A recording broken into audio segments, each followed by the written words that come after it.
Même si Cyberpunk avait eu plus de temps pour être développé, et même s'ils n'avaient pas été obligés de le développer aussi sur les vieilles consoles, et même si la boîte de testeurs avait pas dit n'importe quoi, c'est des projets, je pense qu'il y avait à peu près aucune chance pour que ce soit la même claque que The Witcher 3. Déjà, il y a l'argument vraiment très bête de quand tu fais un jeu hors du commun qui met une claque à tout le monde et que c'est une exception, par nature, c'est pas quelque chose que tu peux répliquer. C'est pas pour rien qu'on utilise l'adjectif exceptionnel avec cette logique. Activision a réussi à révolutionner le FPS avec Modern Warfare, donc ils devraient être capables de révolutionner le FPS à chaque épisode de code. Évidemment que non. Donc les gens qui déboulaient en disant Cyberpunk va être le jeu de la décennie, devaient déjà réaliser que les pures stats étaient incroyablement contre eux par pure vertu de une exception à des chances infimes d'arriver 2 fois d'affilée dans un même studio. Mais passons. La vraie raison, c'est qu'il y a une relation profondément spéciale entre cet univers et ce studio. Les romans de Sapkowski, les romans The Witcher, c'est pas un truc random qu'on a déterré au fin fond d'une bibliothèque. Ils sont énormes dans le pays, c'est le Seigneur des Anneaux polonais. Par exemple, la musique de The Witcher 3, tout le monde la connaît, leur espèce de rock médiéval incroyable là. Tout le monde sait que pour faire cette musique, ils ont recruté un groupe polonais traditionnel qui fait des musiques de toute l'Europe centrale. Quasiment personne sait que ce groupe s'appelle Percival, du nom d'un personnage des romans de Sapkowski, c'est le nom d'un gnome dans un roman The Witcher, on le voit pas dans le jeu, mais c'est dans l'un des romans The Witcher. Et ils ont choisi ce nom 10 ans avant, ce groupe, ils avaient aucune idée qu'un jour ils feraient les musiques de The Witcher 3. Mais la culture The Witcher, enfin, The Witcher fait partie de la culture polonaise. Alors pas la culture mainstream, hein, on n'oblige pas les enfants polonais à lire du Sapkowski quand ils viennent au monde, mais tous ces gens qui ont rejoint ce studio, qui ont le genre de personnalité qui les mène vers ces projets, ils aiment la fantasy, ils aiment la magie, ils aiment l'aventure, blablabla, il y a de grandes chances pour qu'ils soient tombés là-dedans quand ils étaient enfants ou ados, avec les romans de Sapkowski. Et c'est cramé de plusieurs façons. C'est cramé déjà quand on regarde les interviews des gens de CD Projekt, quand ils parlent du jeu après l'avoir sorti, ils ont tous joué au jeu en polonais.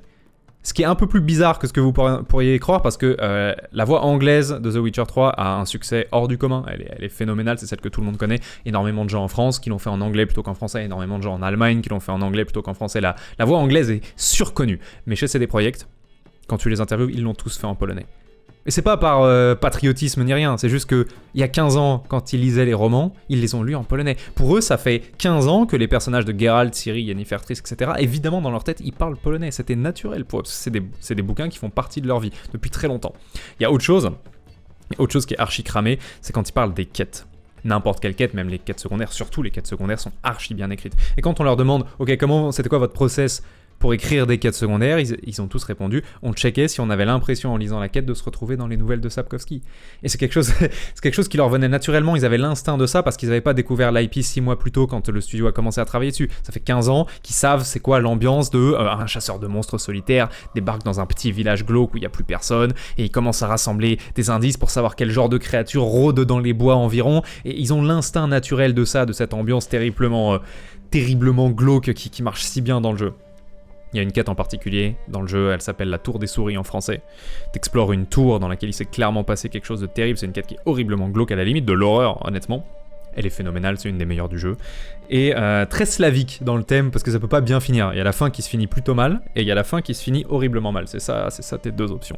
C'est une des seules quêtes du jeu qui a pas été réécrite 3, 4, 5 fois. Elle a été foutue, quasiment la seule du jeu. Le premier draft était bon et ils l'ont balancé dans le jeu. Pourquoi ? Parce qu'après avoir été écrite par son designer, tout le studio l'a lu, et la réaction de tout le studio c'est ok, j'ai eu l'impression d'être plongé dans une nouvelle de Sapkowski.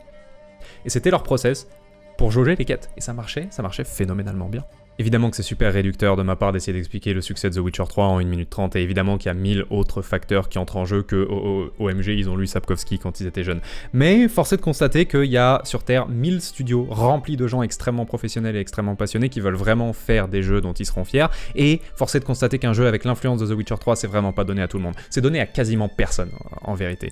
Et je pense que ce miracle repose en grande partie sur un jour une bande de gens sont non pas tombés sur une IP stylée, mais se sont dit waouh, on a l'opportunité de montrer au monde entier l'univers qui nous a transportés quand on était jeunes.